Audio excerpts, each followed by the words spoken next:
grandes aprendizagens da minha vida, para além daquela que a ponte me proporcionou, as grandes aprendizagens foram vividas na infância e mais tarde na luta política no tempo da ditadura. Na infância porque eu nasci numa favela, aquilo que se pode considerar favela, numa rua onde não entrava a polícia,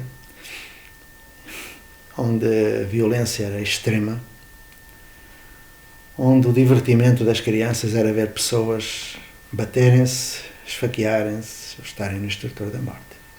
Então eu convivi com isso. Vi 4 em cada 5 dos meus companheiros morrerem antes dos 4 anos. De fome, miséria, doenças várias. E nós aprendemos muito quando estamos a aprender da sobrevivência, não é? E os valores que nós adquirimos nesse tempo são indeléveis. Muitos deles são valores negativos. Nem quero lembrá-los, porque me deu muito trabalho libertar-me deles. Mas o valor da solidariedade, da lealdade, que é indispensável para a sobrevivência, esse eu penso que encontrei nessas práticas sociais até da primeira infância. Só quem tinha grandes possibilidades económicas é que dava aos filhos a hipótese da frequência de uma universidade ou de um curso, enfim, de humanísticas. Ora bem, eu tive muita sorte logo neste momento. Eu penso que aquilo que eu posso concluir da minha pequena autobiografia é a sorte que eu sempre tive na minha vida. Eu considero uma pessoa mais feliz que eu conheço. Porque muito mais tarde, já quando eu andava no circuito das palestras e da televisão e dos jornais, eu fui convidado para ir a uma escola, entre muitas. Mas aquela era particularmente agradável para mim. Tinha sido essa escola onde eu andei enquanto criança, com 10 anos. Mas eu fiquei espantado quando lá cheguei, porque não me chamaram para fazer uma palestra. Quiseram que eu visse uma exposição dos 50 anos daquela escola. E, no final da década de 50, princípio de 60, o aluno escolhido como resultante daquele projeto era eu. Então eu fui ver a minha fotografia pequenina num cartão, que tinha na época 40 anos, já, ou seja, eu tinha na época 50. Eu fiquei espantado, porque nunca me tinha apercebido da sorte que eu tive. Nessa época, a OCDE e o Projeto Mediterrâneo e outras instituições promoveram uma experiência pedagógica na cidade do Porto. Exatamente no ano em que eu completei a quarta classe. E foram aos lugares mais pobres buscar o aluno considerado o melhor aluno do 4º ano. E eu tive a sorte, no meu bairro, ser o aluno que frequentou essa experiência, que teve ao seu serviço a nata dos professores da época. Os melhores professores, que hoje são conhecidíssimos, já morreram, não é? Aliás, penso que já nenhum está vivo. Mas eu nessa altura ainda encontrei 2. A Natália Dessa e outros, que eram as pessoas melhores que havia, considerados melhores. Então repara a sorte que eu tive. Ou seja, tive uma coincidência histórica e que me levou exatamente para aquilo que eu mais tarde vim a ser. Só que esses 2 anos, não tiveram sequência, porque acabando esses 2 anos da experiência, eu entrei na escola industrial para ser eletricista, que fui. Carteira profissional, sobrevivência, fazendo instalações de baixa tensão, fazendo tudo isso. Foi o que eu vivi. E outras ocupações que eu tive, porque quando eu concluí a indústria, eu quis ir para a universidade, lógico, e continuei, mas para ir para a universidade eu precisei de trabalhar muito. Eu não tinha fins de semana, não tinha nada, eu dormia meia dúzia de horas, nem tanto, por noite, e trabalhava muito, para poder estudar. Eu era o filho mais velho e tinha irmãos mais novos, 20 anos. E ao levar um desses irmãos à escola, a professora dele disse-me: "Oh Zé, você tem jeito para isto, você podia ser professor", tal, porque ela via a relação que eu tinha. Eu disse: "Mas é juízo, professor, a imagem que eu tinha de professor". era a imagem do professor Vasconcelos, que nos batia, que nos humilhava, que nos excluía. Era uma besta. E se alguma coisa eu aprendi com ele foi a odiar. Então eu não queria ser professor, longe de mim. Mas ela insistiu e obrigou-me quase a ir a uma palestra de um professor. Eu fui. Maio de 1968, ou 69. 69. Eu fui.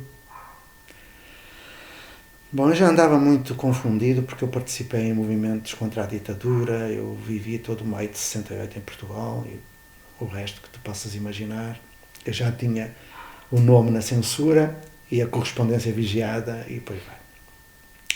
Estava ligado à luta armada em Portugal. Embora fosse um peãozinho sem importância. Quando eu saí da palestra com esse professor, eu disse, eu vou ser professor. Cheguei a casa e disse, tu estás maluco? Então tu agora ganhas 20 mil escudos naquela época. Ainda antes de ser engenheiro, era uma fortuna. O meu pai ganhava 3 mil. Eu ganhava quase 7 vezes mais que o meu pai. E um professor ganhava 1000 e pouco. Então eu ia ganhar menos 10 vezes. Eu disse, não, vou ser professor. Mas então, vou para o magistério. E fui. E fui professor. Esse professor chamava-se Professor Lobo. Naquela época eu não percebia o que ele fazia. Mas o que ele era, porque um professor não ensina o que diz, transmite aquilo que é. Eu aprendi com ele isso. Ele era um inovador nato e tinha partido de uma situação de ensino tradicional.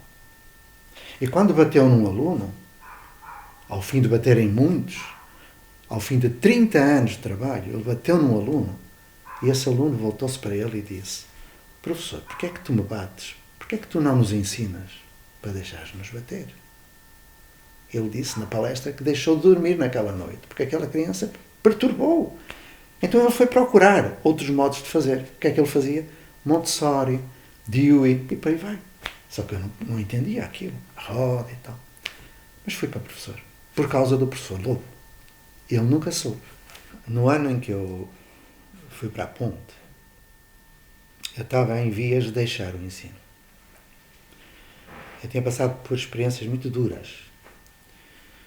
Tinha ajudado a fazer a Revolução dos Cravos. Que ano foi esse, só para... A Ponte, 1976. Em 74 eu estava na guerra, não é? Mas ajudei a fazer a Revolução.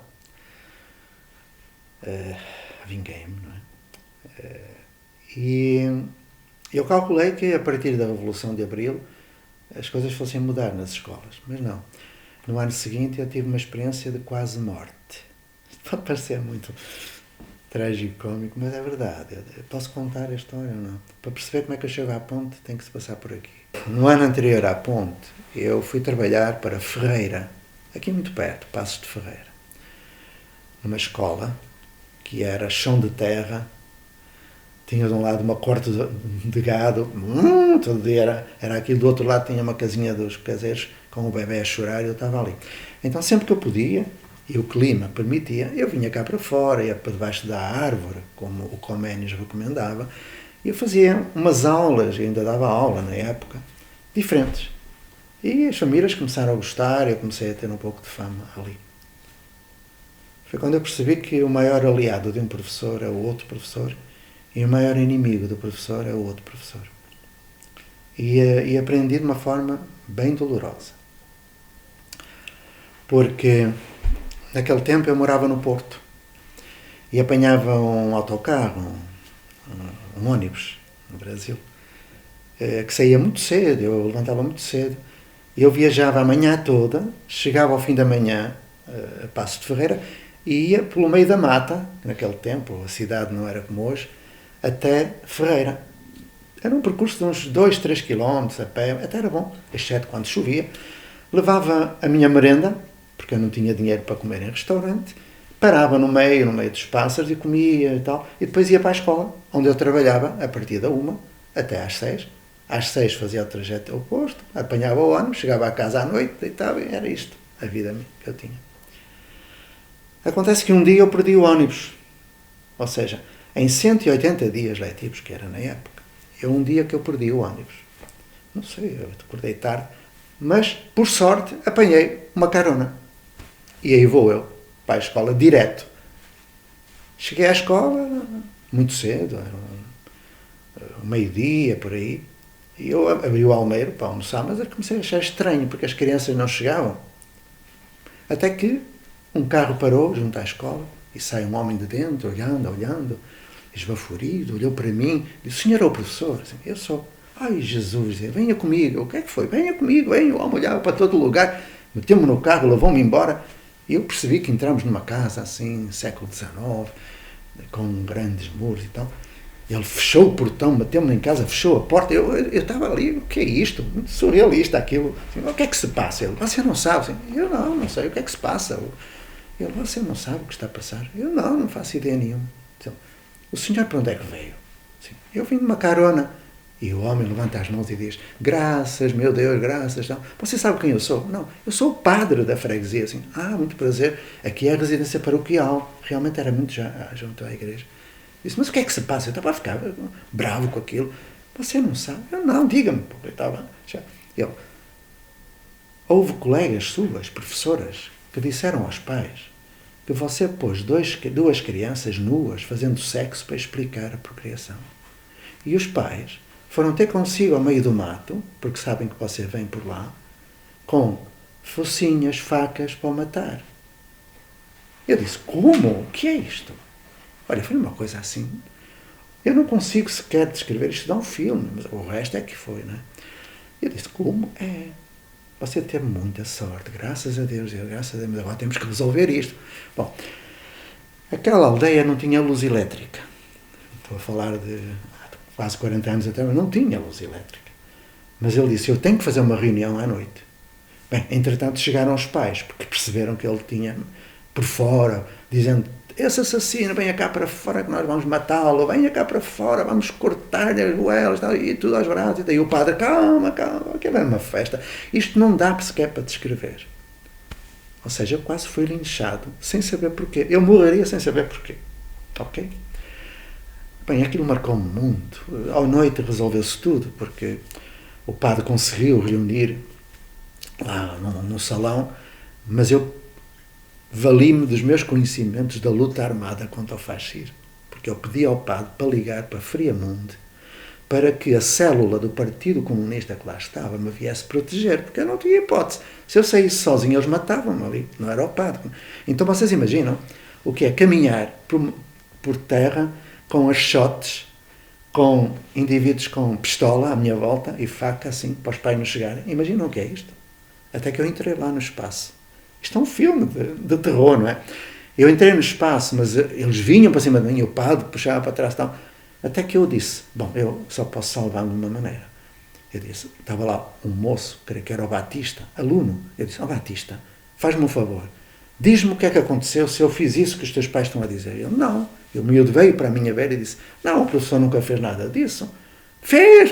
E o miúdo disse: "Não, eu é que sei, eu é que estou nas aulas." Dizia ele. O professor. E aí as pessoas pararam. "É verdade, Batista?" "É." E estava lá também uma aluna e disse: "É verdade. O que é que o professor fez?" "Ele pôs-nos." "Pôs-nos?" "Não, nunca pôs." Foi um silêncio. Eu disse: "Meus amigos, como é? Não acreditam nas crianças?" "Ah, sim, acreditamos." E gritam lá de fundo: "Foi fulana que disse." Quem era a fulana? Uma professora da escola. Aí eles disseram: "Vamos à casa dela." Queriam me bater-lhe. Eu disse: era eu: "Calma, não vão." Bom, a partir dali foi muito interessante, porque quando eu chegava todos os dias, eles eram gente muito pobre, traziam sacas com ovos de galinha caipira. Quando matavam o porquinho, davam-me melhor. Eu vinha sempre cheio de ovos, de hortaliça, que eles davam-me casa para eu ficar lá a viver. Só que para mim foi um trauma tão grande que eu não aguentei. Eu disse: "Vou-me embora." Só que a minha mulher disse: "Tenta mais uma vez." Eu fui à lista das escolas. A gente fazia concurso. E então olhei para a lista: Distrito do Porto, que é o Distrito do Porto. Freguesias. A primeira freguesia, Aves. Eu olhei: Aves, bonito. Pensava eu que era Passas. Não tem nada a ver com Passas, mas bom. Aves. 2 escolas. Tinha duas vagas. Ponte e Quintão. Era a última hipótese que eu tinha. E vim. Eu não conhecia aqui ninguém. Nunca cá tinha vindo. 6 anos depois, eu era o presidente da junta. Então, da junta de freguesia, da prefeitura, pronto, era o prefeito da cidade, que no Brasil é diferente. Então, estão a ver, o que aconteceu na ponte, quando eu cheguei, eu já trazia todo um capital de formação experiencial dolorosa.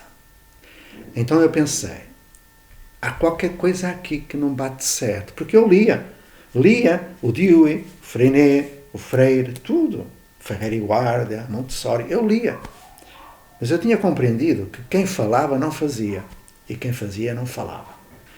E há uma fase em que é o eu com outros, depois uma fase do coletivo. Então, nessa fase, eu fui muito influenciado, sobretudo por Krishnamurti e por Martin Buber, o Eu e Tu, o grande livro, uma grande bíblia da relação humana. E ao ler aquilo, pode parecer que Krishnamurti e Martin Buber não têm nada a ver com a educação, mas tem tudo a ver com a educação, não é? Digamos que não são considerados pedagogos, mas são duas das maiores figuras do século XX. E eu comecei a pensar várias coisas. E na ponte, já lá vamos a mais influências, a mais forte foi a de Freinet. Célestin Freinet foi a mais forte. A par do Freire, ligado ao Tonucci, toda aquela... E, claro, toda a escola nova. Eu li tudo o que havia do Ferrier, do Cousinet, do De Crowley, da Montessori. Li tudo, mesmo tudo. Eu devorava os livros. À procura de quê? De respostas teóricas para aquilo que eu fazia. Que eu buscava respostas teóricas para uma prática que eu tinha. Mas a prática que eu tinha não diferia da prática comum, que é a aula, a prova, o horário, eu fazendo planejamento para o outro, preparando a aula. Isto é, quando eu quis procurar fundamentação teórica para o que eu fazia, eu compreendi que não havia.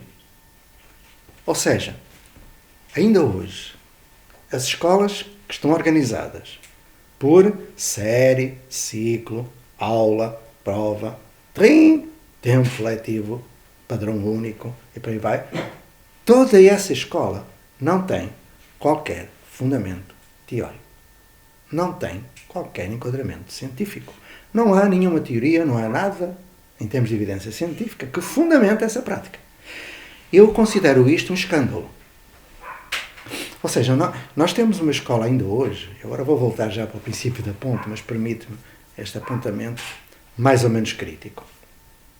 As escolas ainda hoje são aquilo que eu, com as minhas metáforas, diria, são o Parque Jurássico.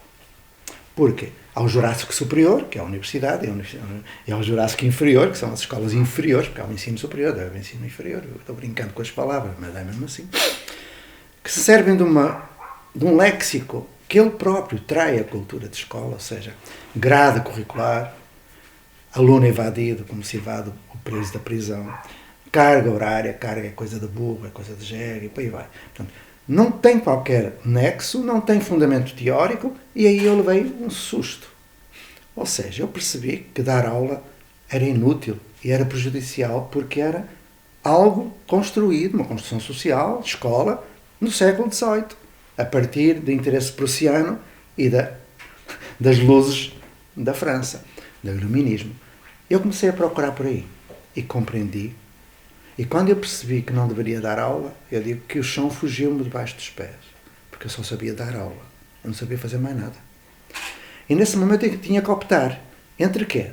Entre aquilo que eu lia da Escola Nova, entre aquilo que eu lia de Martin Buber e de tudo o resto, de Krishnamurti, Lanza del Vasto, Gandhi, Thoreau, os libertários de Hamburgo, Rogers, Neil, e por aí vai, toda a linha libertária, que foi praticamente o início, se bem que depois não foi, também foi.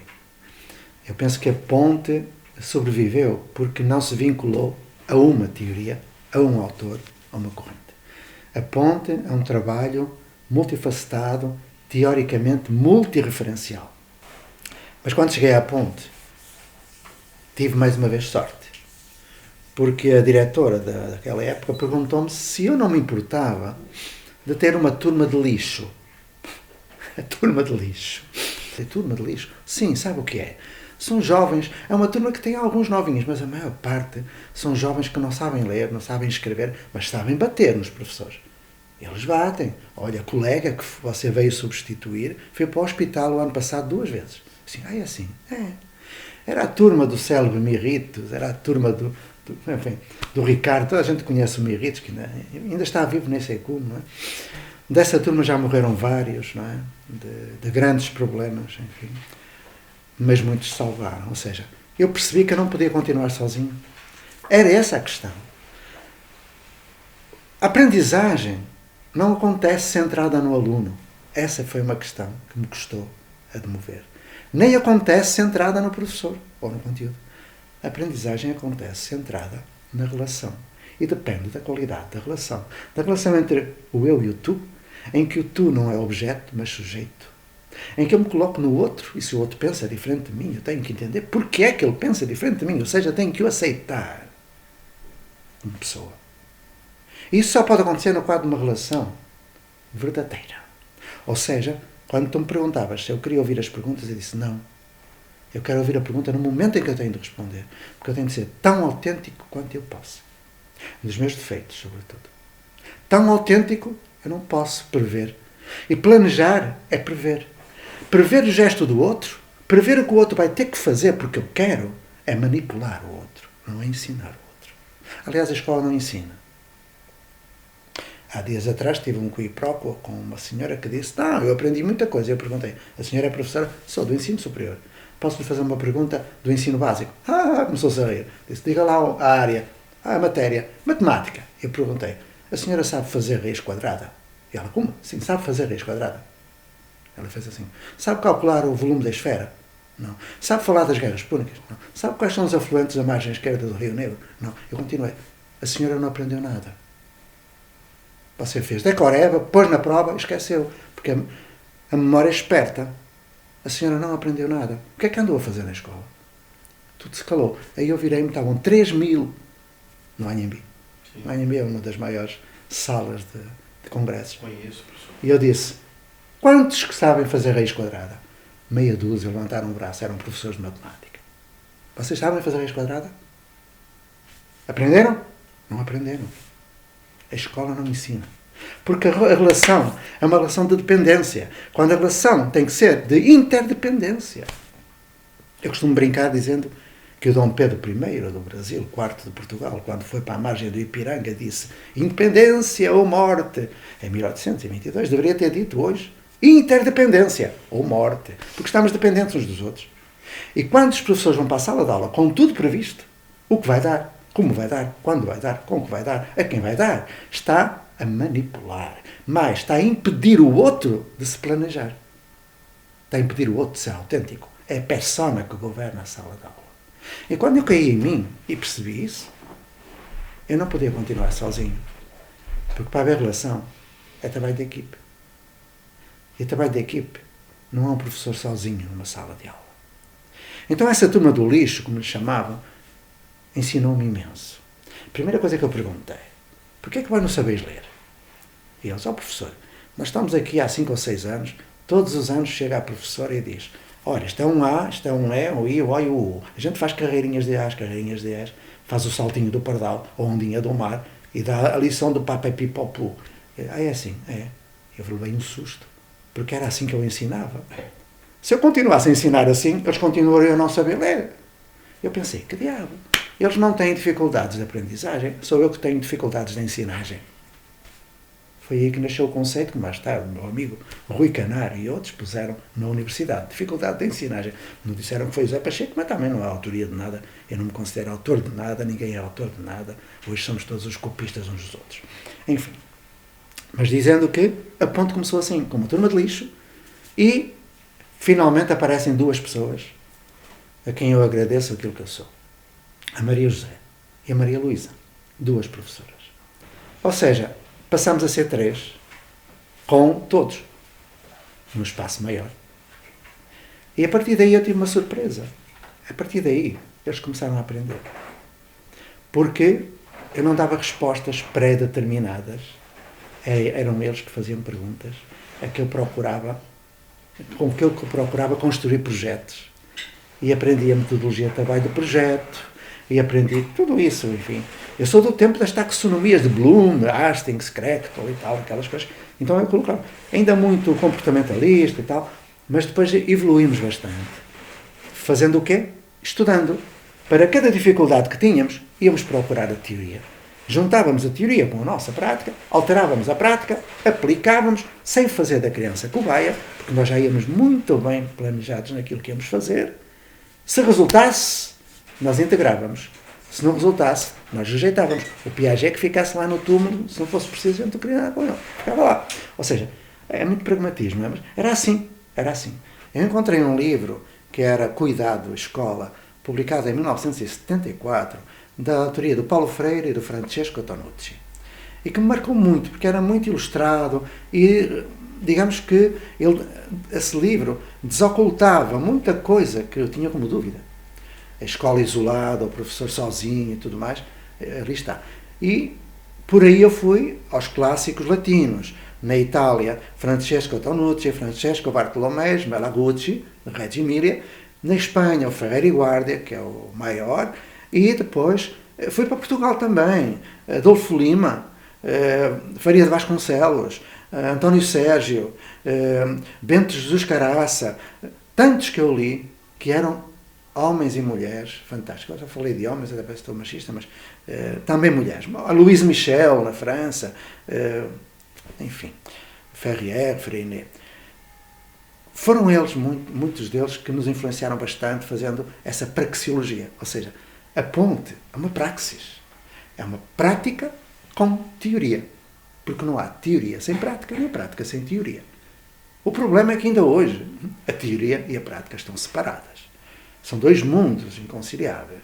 A teoria está lá nas faculdades e a prática está lá nas escolas. Os que falam não fazem e os que fazem não falam. Os pilares da ponte são os mesmos da Unesco, mas são também os locais. E os pilares locais, há um pilar físico, que é a comunidade. Físico e pessoal, humano. Há o pilar de um projeto que não é um projeto de faz de conta, é um projeto que é escrito depois da prática. Tudo o que nós estávamos a fazer na prática íamos pondo por escrito, o que é o completo oposto daquilo que se faz, que é fazer uma coisa escrita e não se fazer na prática aquilo que está escrito. Bom, mas eu não quero ser mais maldoso do que já fui. Então nós passávamos para a escrita. Portanto, tem o trabalho de equipe como pilar fundamental. Tem a comunidade, são os pais que dirigem a escola. Porque foram os pais sempre que salvaram o projeto ao longo deste tempo. Sempre que havia uma intrusão, o autoritarismo da parte das tutelas, eram os pais que reagiam. Porque o professor, eu, os outros, éramos funcionários de Estado, dever de obediência hierárquica. Porque os pais entendiam o que nós fazíamos, porque nós lhes explicávamos. Antes de mudar, explicávamos aos pais, e os pais entendiam. Nós falámos da avaliação formativa contínua, sistemática, centrada em processo, como era, dizendo que uma prova não prova nada, um exame não serve para nada, e que dar nota é inútil ou não é rigoroso. E então os pais entendiam. Claro que ainda hoje as pessoas não entendem, mas isso é um problema que não tem nada a ver comigo. Então, eu gosto de falar da educação brincando, porque brincar é a coisa mais séria que há na vida, não é?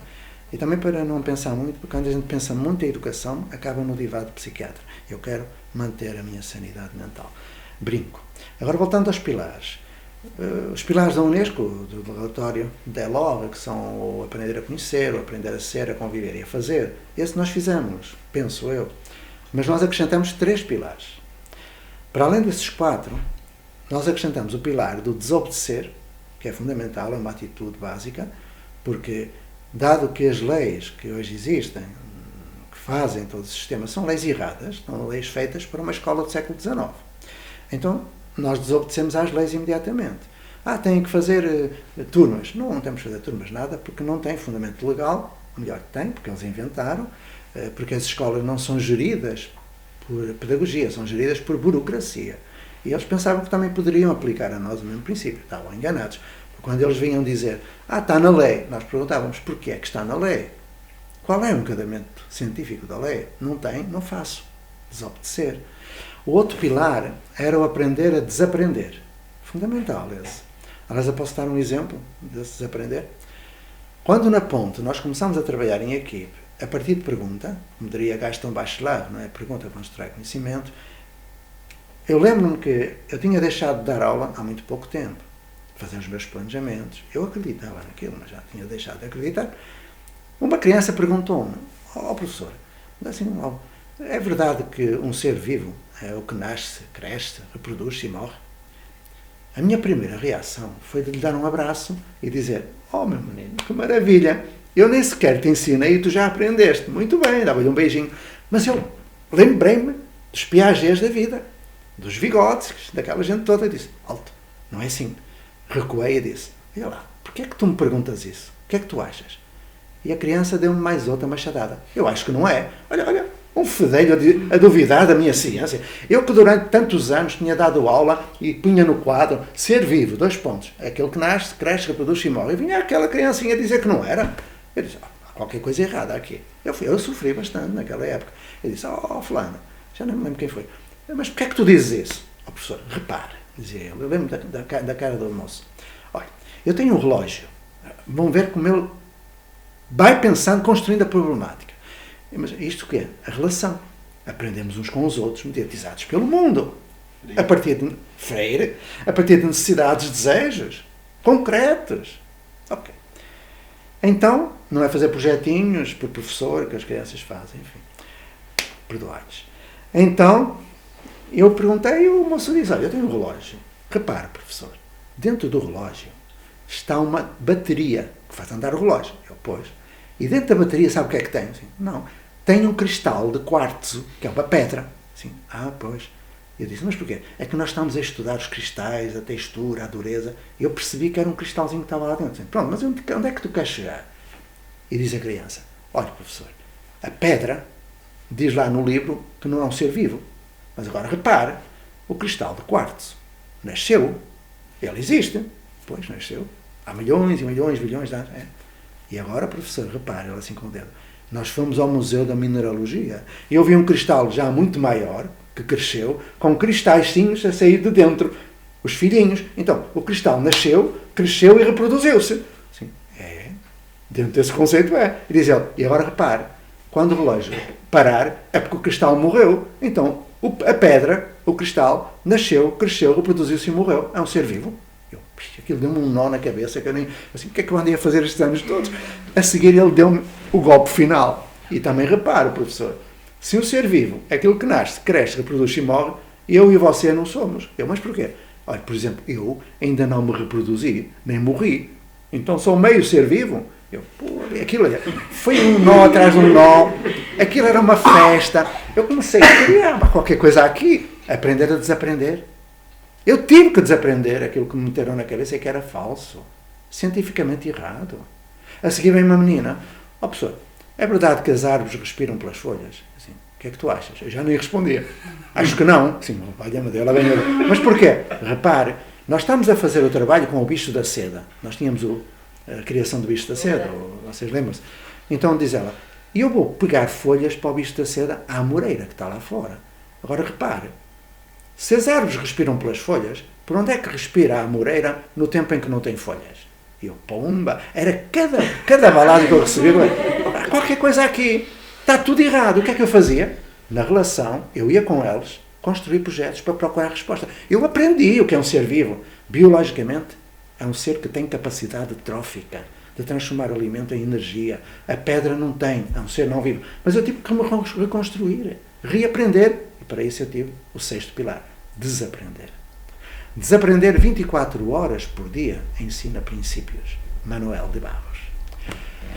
Então foi assim. O 7º pilar. Aprender a desaparecer. Porque nós desde o início pensamos que não deveríamos criar dependência, heteronomia. O ser humano tem direito à autonomia. E a autonomia é exercida com o outro. Não é solidão, não é autossuficiência. E para isso nós teríamos de os preparar para serem autónomos com os outros. Ou seja, o desapego. Quando eu saí da ponte, toda a gente dizia, olha, vai acabar. Não acabou. Repara, logo no primeiro ano, 1976, nós começamos com as crianças a tentar compreender porque é que o rio Vizela estava poluído. Ninguém falava disso na época. Ninguém falava de ecologia, de poluição, nada.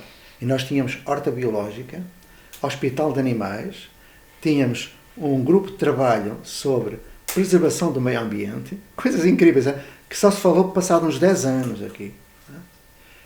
Então era muito por intuição. E as crianças foram fazer um projeto. Foram ao rio, recolheram amostras de água, viram no microscópio, foram às empresas de indústria têxtil, fizeram entrevistas com os donos das empresas e aí veio um problema sério. É que a televisão ouviu falar que andavam umas crianças numa Vila das Aves, não sei o quê. A televisão nunca tinha vindo aqui para nada, mas veio e filmou as crianças. O que aconteceu? Vem a televisão, mostra ao sábado de manhã, e nas abas, olha o Manel, olha o filho de Joaquim, olha e tal. Era uma maravilha, tudo contente. E eu preocupado. Preocupado porque os grandes senhores da terra não gostaram nada disso. Não gostaram que as crianças dissessem que as fábricas estavam a tirar os tintos, os ácidos, as naftas para o rio, que isso é que matava. E que o rio era património comum, eles não tinham o direito de fazer isso e por aí vai. Claro! Retaliaram, foram à escola, mataram os animais que lá estavam. Escreveram com letras de sangue, morte aos professores e por aí vai. E aí eu perguntei, meus amigos, vamos continuar assim? Esses tipos que estão lá na junta de freguesia, a prefeitura, eu tenho que traduzir para brasileiro, na prefeitura, eles são os malandros, a terra não progride e tal. Se não progride, mudai. Mas ninguém arrisca, porque sabe como é. Se alguém se candidata contra eles e perde, não tem futuro aqui, tem que ir embora, isto é monoindústria, é tudo dependente da indústria têxtil, vai o pai, vai o filho, vai a mãe, vai tudo. Eu disse, é assim, é. Então eu disse, vou ter que fazer um sacrifício. Vamos organizar uma lista e vamos. Tu és maluco? Não, vamos organizar, vamos lá. E fomos, fizemos uma lista. Uma lista, não é? Fizemos uma lista. Para quê? Para pelo menos tirar a maioria absoluta. Aquilo era quase 90% que eles ganhavam sempre. E que não é que ganhamos?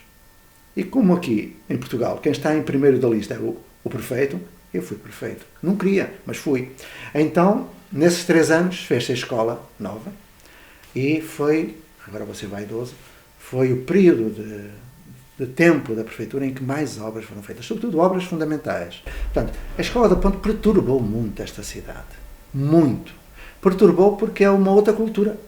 Não é a cultura que levou à crise. É uma outra cultura. É uma cultura de autonomia, é uma cultura de responsabilidade, é uma cultura de solidariedade. Então isso é inadmissível no contexto social que nós temos, em que há autoritarismo, em que as pessoas, enfim, pensam que podem dirigir a vida dos outros. A partir de certa altura, nós éramos vigiados para ver se cumpríamos horários e tal, e nós começámos a não ter horário. Então era um problema sério. E um dia, uma professora da Ponte foi a Santo Tirso, onde estava, eu vou falar em brasileiro, a delegacia de ensino. Foi lá tratar de um assunto da Ponte e voltou no seu carro, em tempo de trabalho. Bom, no dia seguinte apareceu lá um ofício, uma carta, dizendo o seguinte, dirigido ao diretor da escola. Nós não tínhamos diretor, éramos todos diretores, eles queriam um diretor, pronto. Nós estávamos completamente fora da lei e eles tentavam apanhar-nos por qualquer maneira. Para quê? Para nos pôr em processos disciplinares e mandar-nos embora da função pública e acabava o projeto. Então, o ofício dizia: queira Vossa Excelência informar esta delegação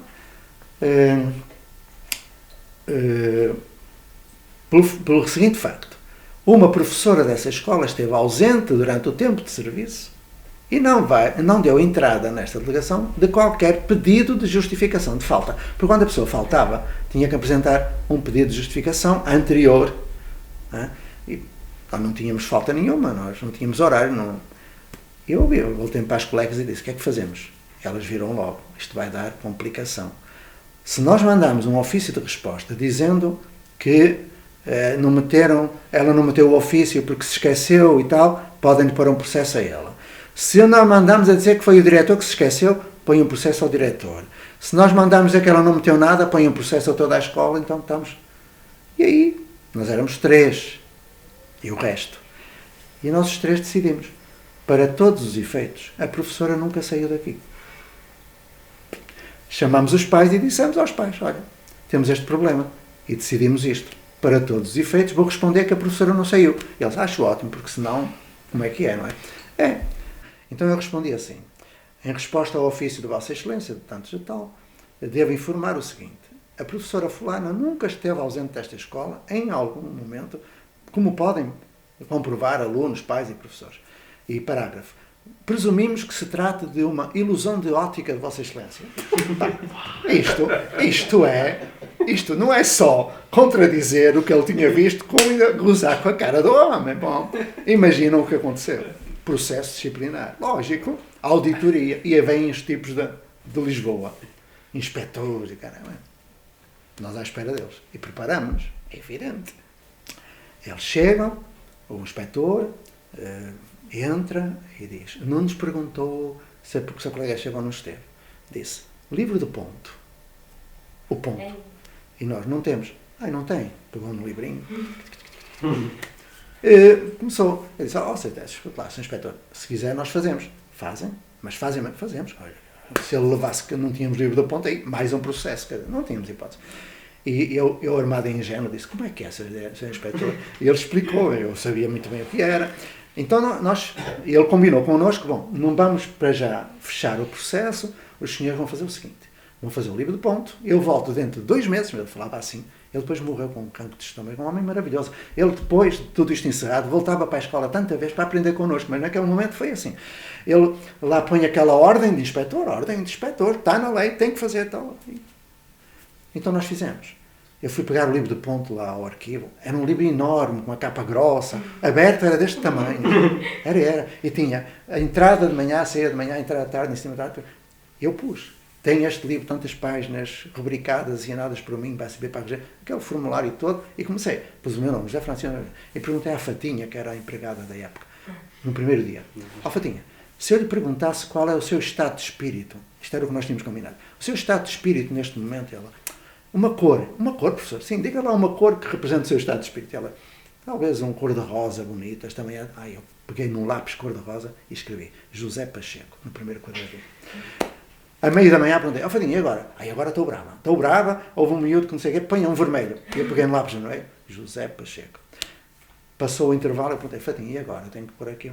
Agora talvez estou mais cá, um amarelo. Eu peguei no lápis amarelo, José Pacheco. Imaginam o que é, no fim do mês, um livro de ponto com as páginas que vistas a mais de 1 metro eram pinturas de Van Gogh. Aquilo era impressionista. Saíam uns amarelos, um cor-de-rosa, uns violetas, tem uns azuis lindos. Uma coisa incrível. Lindo. Aquilo era mesmo. Era lindo. Era um boné. Então, eu olhei para aquilo.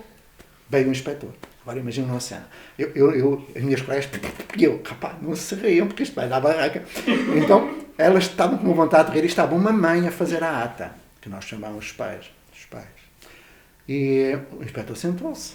E nós éramos muito atenciosos. Eu tive sempre muita ternura para com os inspetores, porque eles não sabiam nada de pedagogia. E quando nós conseguíamos chegar-los para a pedagogia, eles começavam a... e perdiam-se. E então ficavam amigos. Mas ali ainda não estávamos na pedagogia. Nós tínhamos que chamar para a pedagogia. E não houve tempo. Então ele sentou-se. Eu pus o livro e demos chazinho com bolachas. Nós tratávamos bem os inspetores. E o homem, eu lembro que ele pegou na xícara com a mão esquerda uma bolacha, meteu a bolacha, ia a beber e abriu a primeira página. Quando abre, eu lembro, ele fez assim, sabes o que foi? Não pode! Ele começou aos gritos. Não pode! Onde é que já se viu? A vermelho, a amarelo, a cor-de-rosa, isto não pode! Olha, o homem estava possesso. E as minhas colegas todas, e eu, com uma vontade de rir enorme, assim, Sr. Inspetor, não pode o quê? Não pode pôr aqui a amarelo, a cor-de-rosa. Eu disse, isso também está na lei, que não se pode pôr a cor-de-rosa. Ele, na lei? Sim, o senhor fala da lei, diga-me lá se está na lei. Ele, não. Então, se não está, nós podemos. Não pode, dizia ele. Você quando dá uma prova às crianças, não risca a vermelho, por exemplo, não fazemos prova. Vocês não fazem prova. Pois. E o homem começou a ficar atrapalhado, dizendo, Sr. Inspetor, vamos conversar então. Eu perguntei, o Sr. Inspetor conhece o despacho normativo 27/66? Ele, não, eu conheço, não. Estão a ver, colegas. O Sr. Inspetor não conhece o despacho normativo 27/66, senão não vinha aqui dizer o que está a dizer. Ele, então. Sr. Inspetor, com todo o respeito, o senhor está a tomar... Quer dizer, passou ali uns minutos, o homem rodou o chá e disse, Eu já percebi que vocês todos malucos. Olha, eu vou arriscar, eu não estive aqui, eu não quero saber disto para nada. Deem sumiço ao livro de ponto, eu não quero ouvir falar mais do livro de ponto, não quero ouvir falar mais de vós, vão-me embora e tal, mas eu depois voltou mais tarde para outra coisa. E lá foi ele embora. Quando ele vai embora, a mãe que estava a fazer a ata diz, seu professor, diga-me lá qual é o despacho que você falou. Assim, eu sei lá, eu inventei na hora. Eu imaginava um inspetor em Lisboa à procura do despacho 23/66, não sei se foi isso que eu disse. Era assim. Esse é um macete interessante de professor. O professor também tem que criar. Isto não se faz, Isto não se faz. Só que nós percebemos que a nossa dimensão, a dimensão micro, perante um sistema que esmagava quem quer que fosse. Foi necessário, né? Nesse sentido... No sentido lúdico. Nós brincávamos. Esse processo não acabou. Então eu pedi aos pais para ir resolver o processo. E eles foram. E essa história eu não posso contar. Tem laivos de violência, poderia ter sido mais violento. Quer dizer que arquivaram o processo, porque os pais disseram que se não fosse arquivado, que voltariam lá. Não para perceber o que é que se passou. Então, eles arquivaram o processo. Ou seja, isto era tudo uns trogloditas, uns a gozar com a cara dos inspectores e os outros pais a dizer que protegiam os professores. Porque os pais começaram a ver que os filhos eram bem tratados, aprendiam mais e aprendiam a ser. E os pais são pessoas inteligentes e amam os filhos. E percebiam que os professores que eles tinham eram pessoas inteligentes que amavam os seus filhos. Eu tinha lá o meu filho. Então temos aqui uma situação de facto, e que agora estão a lembrar de várias, mas não vou contar. São tantas, porque ninguém acredita nisto. Isto aconteceu. Aconteceu num tempo em que valia tudo e que jogar ao gato e ao rato com o sistema, não é? A tutela, era bem perigoso. Esse jogo, bem perigoso. Podia falar um pouquinho dos instrumentos educativos que hoje são utilizados na ponte e que eu acho de uma dimensão muito interessante para que a gente conhecesse e deixar registrado? Muita gente fala da ponte no lado exótico. Não tem aula, não tem série, não tem livro didático, não tem livro de ponto, não tem diretor, não tem horário, não tem... A ponte é a escola mais estruturada que eu conheço. E conheço milhares de escolas. Só que ela é estruturada numa outra lógica, não é? De permitir que os valores matriciais se desenvolvam. Então nós temos o último inventário de dispositivos pedagógicos, que foi isso que perguntaste, dava 74 dispositivos criados na ponte. Alguns desses dispositivos foram integrados na lei pelo Ministério da Educação de Portugal. Por exemplo, a Assembleia de Escola está na lei. O tutor está na lei. Tudo o que nós fomos criando, muitas coisas foram para a lei. Ou seja, houve uma grande influência da ponte. Tanto que ela foi classificada como o melhor projeto educacional do país no século XX. Nós temos essa... Enfim. E logo a seguir veio o Presidente da República à escola. Nessa altura eu gostei de primeiro lugar porque nos deu muito dinheiro. Deu-nos 1 milhão de escudos. Eu fiquei muito contente, porque nós precisávamos de dinheiro. Mas o elogio pouco me interessava. Precisávamos de dinheiro, porque nós não tínhamos dinheiro nem para mandar cantar no céu. Não é? Então tínhamos de fazer coisas para as crianças, porque as nossas crianças foram sempre, a maior parte, provindas de meios operários, gente com poucas possibilidades. Embora tivéssemos depois gente que vinha, tivemos filha do juiz, tivemos filhos de professores, engenheiros, porque as crianças são todas bonitas, venham de onde vier.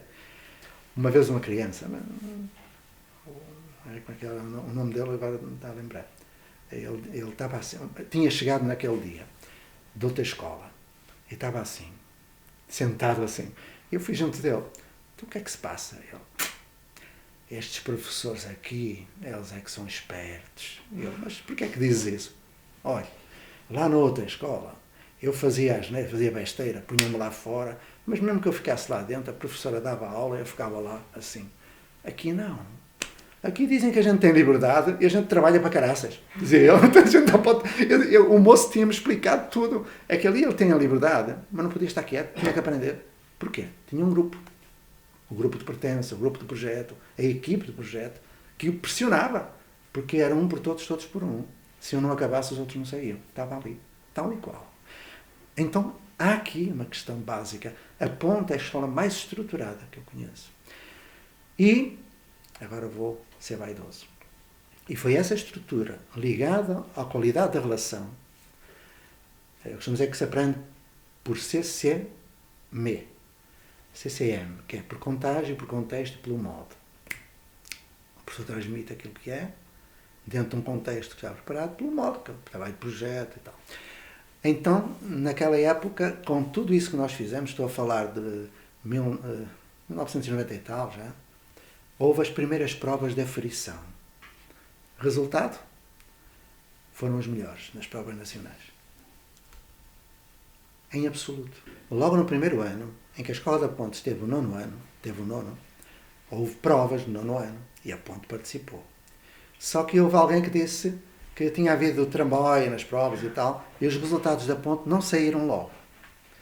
Foi o suficiente para, no jornal da cidade, dizer, pois, não saíram porque certamente... Percebem? Aqui no concelho de Santo Tirso há 7 instituições de ensino particular que têm nono ano e 4 que têm o nono ano que são do ensino público. Mais ou menos isto.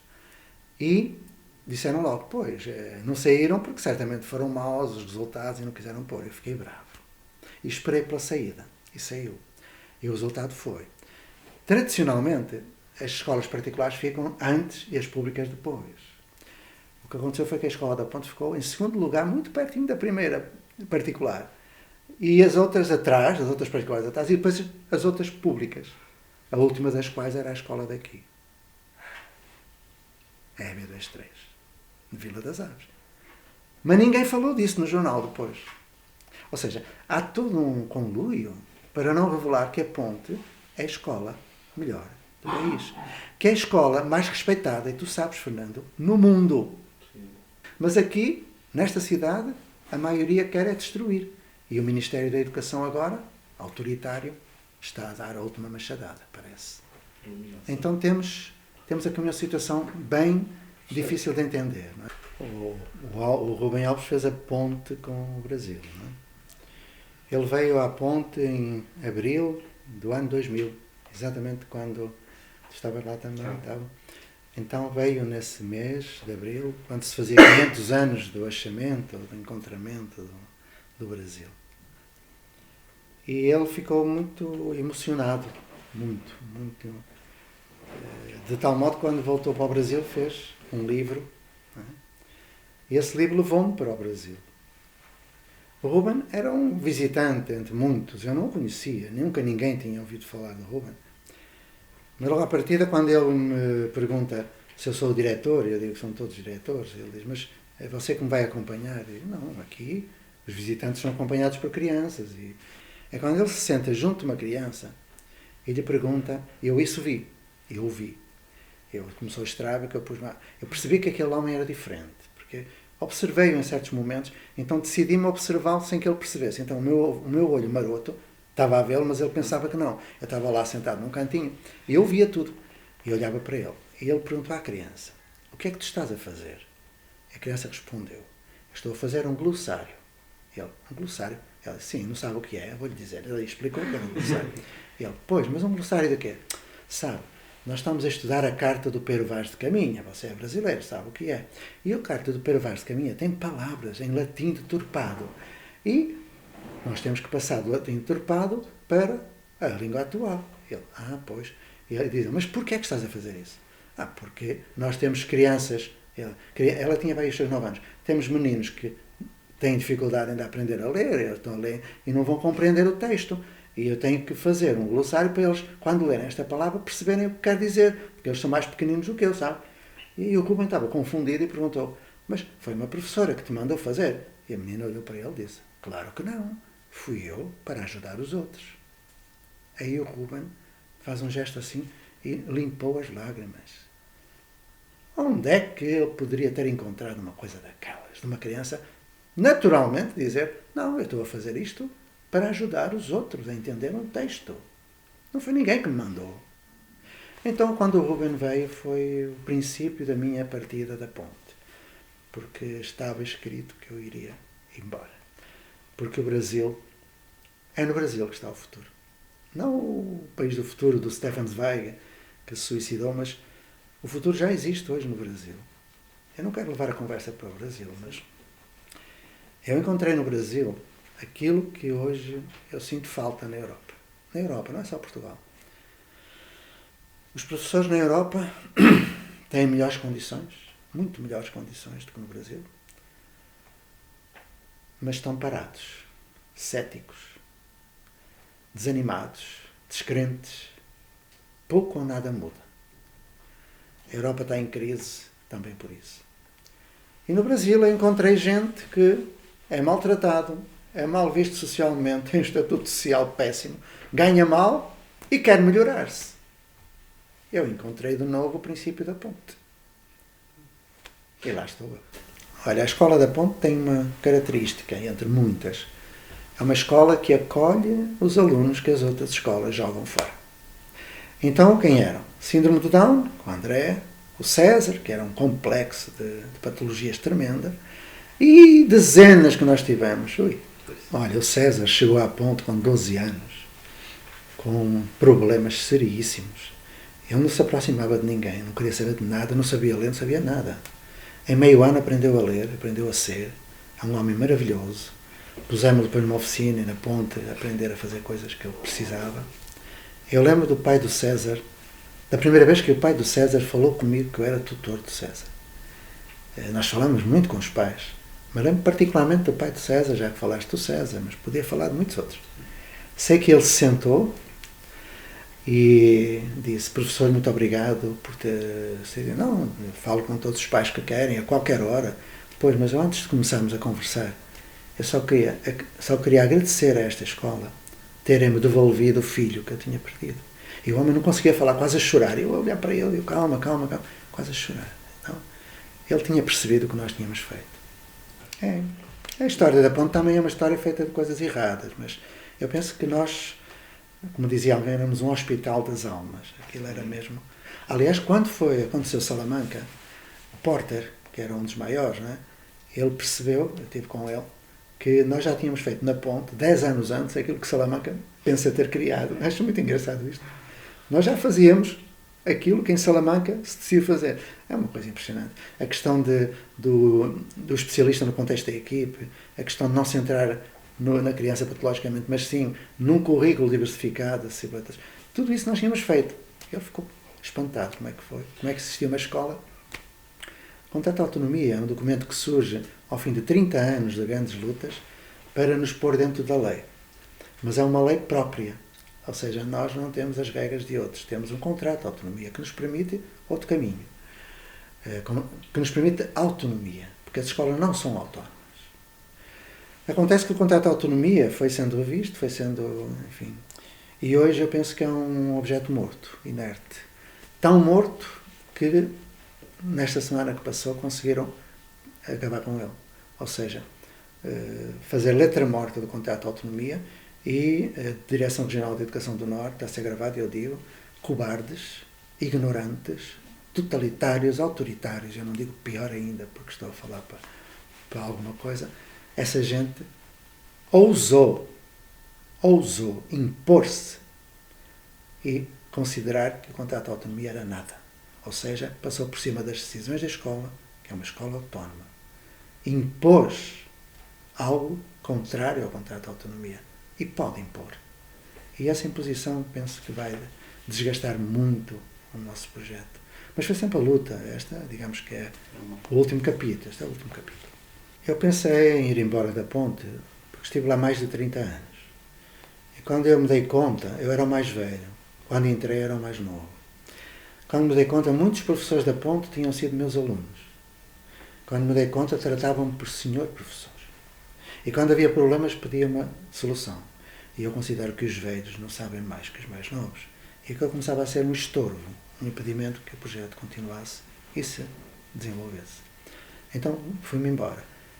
E para não ir todos os dias à escola, fui para o Brasil, que não dá para vir todos os dias à escola. Tem o mar no meio. E lá estou a participar de projetos que já ultrapassaram a Ponte há muito tempo. E digo isto com uma mágoa. Alguma satisfação, mas alguma mágoa. Ultrapassaram a Ponte há muito tempo. Hoje eu estou a trabalhar com mais de 100 escolas brasileiras.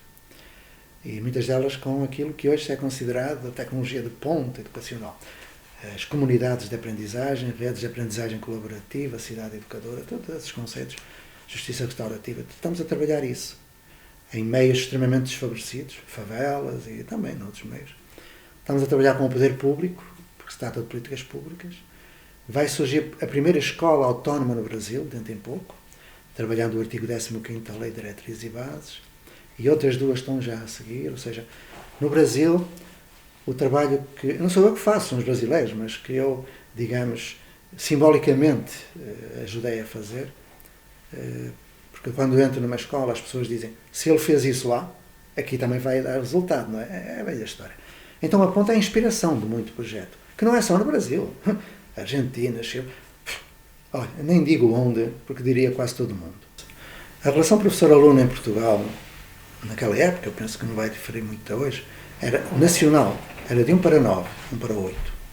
Mas diziam, pois, mas na nossa escola, noutras escolas temos turmas de 30 alunos. Mas eu perguntava, quantos alunos tem a escola? Tantos. Quantos professores tem? Tantos. Eu dividia e dava 1 para 8, 1 para 9. Se eles faziam turmas de 30, o problema não era meu. Nós aqui não temos turmas, na Ponte. E a rácio professor-aluno era mais ou menos a mesma. Só que nós, na Ponte, temos os alunos que as outras escolas jogam fora. E qualquer escola que tenha turmas com alunos especiais, sabem como é. Tem um limite. A rácio baixa, imediatamente. Nós nunca fomos favorecidos na rácio professor-aluno, mas foi sempre um argumento. A Ponte tem um contrato de autonomia. E há 10 anos atrás, o Ministério da Educação, através do Secretário de Estado, fez publicar um despacho em que dava à Escola da Ponte a possibilidade de ter instalações adequadas ao projeto.